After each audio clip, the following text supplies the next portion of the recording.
Pan, FASTag और LPG के दाम से लेकर रेलवे टिकट तक आपको बताते हैं कि आज से क्या क्या बदला। आज यानी 1 अप्रैल 2026 से नए वित्त वर्ष की शुरुआत हो गई है और इसी के साथ आपकी जेब और जीवन से जुड़े कई अहम नियम बदल गए। आज यानी 1 अप्रैल 2026 से नए वित्त वर्ष की शुरुआत हो गई है और इसी के साथ आपके जेब और जीवन से जुड़े कई अहम नियम बदल गए हैं। वित्त वर्ष की अब पहली तारीख न केवल कैलेंडर बदलती है बल्कि आपकी सैलरी, टैक्स, रेलवे सफर और डिजिटल पेमेंट के तौर तरीकों में भी बड़े बदलाव लेकर आती है। आयकर से लेकर फास्टैग और क्रेडिट स्कोर तक सरकार और नियामक संस्थाएं ऐसे में 8 बड़े बदलाव लागू कर रही हैं जिनका सीधा असर आपकी बचत और खर्चों पर पड़ेगा। साथ ही नए वित्त वर्ष में एलपीजी सिलेंडर के दाम भी बढ़ गए हैं। ये बढ़ोतरी कमर्शियल सिलेंडर पर हुई है और 218 रुपये तक बढ़ोतरी हुई है। दिल्ली में जो सिलेंडर 1883 रुपये मिलता था वो 2078 रुपीज़ में मिलेगा।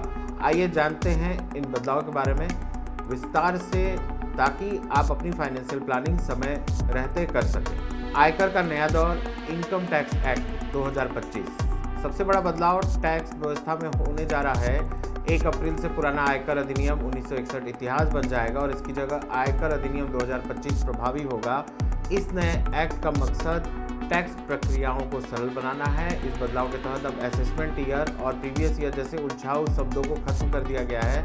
अब सिर्फ टैक्स ईयर का इस्तेमाल होगा, यानी 1 अप्रैल 2026 से 31 मार्च 2027 के बीच की अवधि को अब सीधे टैक्स ईयर 2026-27 कहा जाएगा, जिससे करदाताओं के लिए भ्रम की स्थिति कम होगी। आपकी टेक होम सैलरी में आ सकती है कमी। सरकार 1 अप्रैल से नए लेबर कोड श्रम संहिता लागू कर सकती है। अगर ऐसा होता है तो कंपनियों को अपनी सैलरी स्ट्रक्चर में बड़ा बदलाव करना होगा। नए नियमों के मुताबिक कर्मचारी की बेसिक सैलरी कुल सीटीसी का कम से कम 50% होना अनिवार्य होगा। जब बेसिक सैलरी बढ़ेगी तो आपके प्रोविडेंट फंड और ग्रेजुटी के कटने वाला हिस्सा भी बढ़ जाएगा। इसका फ़ायदा तो यह है कि अब रिटायरमेंट के वक्त आपको ज़्यादा पैसा मिलेगा, लेकिन फिलहाल आपके हर महीने पर आने वाली इन हैंड यानी टेक होम सैलरी कम हो जाएगी। ग्रेजुटी का फ़ायदा और एचआरए के कड़े नियम। नए लेबर कोड लागू होने का दूसरा पहलू कर्मचारियों के लिए खुशखबरी भी लेकर आएगा। सैलरी स्ट्रक्चर में बेसिक पे और महंगाई भत्ते का हिस्सा बढ़ने से आपकी ग्रेजुटी की रकम में इजाफा होगा। हालांकि टैक्स छूट का फ़ायदा लेने के लिए नियमों को सख्त किया गया है। अब हाउस रेंट अलाउंस पर छूट पाने के लिए कर्मचारियों को मकान मालिक का पैन कार्ड और किराया भुगतान का पुख्ता प्रमाण देना अनिवार्य हो गया। इसके बिना टैक्स में छूट का दावा करना मुश्किल हो सकता है। फास्टैग और टोल का सफ़र होगा महंगा। अगर आप अक्सर हाईवे पर सफ़र करते हैं तो आपकी जेब पर बोझ बढ़ने वाला है। भारतीय राष्ट्रीय राजमार्ग प्राधिकरण यानी NHAI ने फास्टैग के एनुअल पास की कीमतों में बढ़ोतरी का फैसला किया है।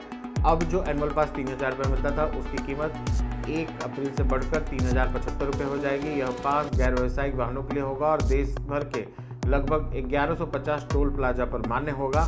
ध्यान रहे कि इस पास की वैधता 1 साल या 200 टोल क्रॉसिंग जो भी पहले हो तक ही सीमित रहेगी। रेलवे टिकट कैंसिलेशन के नए नियम। भारतीय रेलवे ने टिकट रद्द कराने के रिफंड पॉलिसी में बड़ा फेरबदल किया है। अब ट्रेन छूटने के समय के आधार पर रिफंड की कटौती की जाएगी। 8 से 24 घंटे पहले टिकट रद्द करने पर 50% रिफंड मिलेगा। 24 से 72 घंटे पहले 25% के कटौती की जाएगी। 72 घंटे से पहले सिर्फ एक तय फ्लैट कैंसिलेशन चार्ज कटेगा और बाकी रिफंड मिल जाएगा। 8 घंटे से कम समय टिकट रद्द कराने पर कोई रिफंड नहीं दिया जाएगा। साथ ही यात्रियों की सुविधा के लिए अब ट्रेन छूटने से 30 मिनट पहले एक बोर्डिंग पॉइंट बदलने की सुविधा दी गई है, जो बड़े शहरों में रहने वाले यात्रियों के लिए बड़ी राहत होगी। क्रेडिट स्कोर और लोन डेटा की साप्ताहिक रिपोर्टिंग। आरबीआई ने लोन लेने वालों के लिए पारदर्शिता बढ़ाने के उद्देश्य से बैंकों को नए निर्देश दिए हैं। अब बैंक और वित्तीय संस्थान कर से जुड़ा डेटा क्रेडिट इंफॉर्मेशन कंपनियों को हर हफ्ते में रिपोर्ट करेंगे। पहले रिपोर्ट 15 दिनों में दी जाती थी। अब साप्ताहिक रिपोर्ट से आपका क्रेडिट स्कोर और अधिक सटीक और अपडेटेड रहेगा। इससे न केवल बैंकों को जोखिम का सही आकलन करने में मदद मिलेगी बल्कि ग्राहकों को भी लोन संबंधित जानकारी तुरंत अपडेट मिलेगी। पैन कार्ड के लिए आधार अब काफ़ी नहीं। पैन कार्ड बनवाने की प्रक्रिया में अब जन्म प्रमाण पत्र की अहमियत बढ़ गई है। 1 अप्रैल से नए पैन आवेदन के लिए सिर्फ आधार कार्ड को डेट ऑफ बर्थ के प्रमाण के रूप में स्वीकृत नहीं किया जाएगा। अब आवेदकों को अनिवार्य रूप से जन्म प्रमाण पत्र, 10वीं की मार्कशीट या पासपोर्ट में से कोई एक दस्तावेज देना होगा। इसके अलावा पैन कार्ड का नंबर अब पूरी तरह आधार कार्ड की जानकारी के आधार पर ही जारी होगा। इसके आधार में जानकारी सही होना बेहद जरूरी है। 1 अप्रैल से पैन कार्ड के आवेदन फॉर्म भी बदल दिए जाएंगे। सॉवरेन गोल्ड बॉन्ड पर लगेगा टैक्स। सोने में निवेश करने वालों के लिए एक महत्वपूर्ण बदलाव टैक्स को लेकर है। अगर आपने सॉवरेन गोल्ड बॉन्ड आरबीआई से सीधे न खरीदकर स्टॉक एक्सचेंज से खरीदा है तो आपको उस पर 12.5% की दर से long term capital gain tax देना होगा। टैक्स में छूट का लाभ केवल उन्हीं लोगों को मिलता रहेगा जो सिर्फ आरबीआई से बॉन्ड खरीदते हैं और उसे मैच्योरिटी तक अपने पास रखते हैं। इसके अलावा बैंकों ने एटीएम ट्रांजैक्शन और डिजिटल पेमेंट पर भी सिक्योरिटी यानी सुरक्षा बढ़ा दी है। अगर आप चाहते हैं कि सच सामने आए और देश को एक स्ट्रॉन्ग मीडिया वॉइस मिले तो आज ही कंट्रीब्यूट करें और इस मिशन का हिस्सा बने।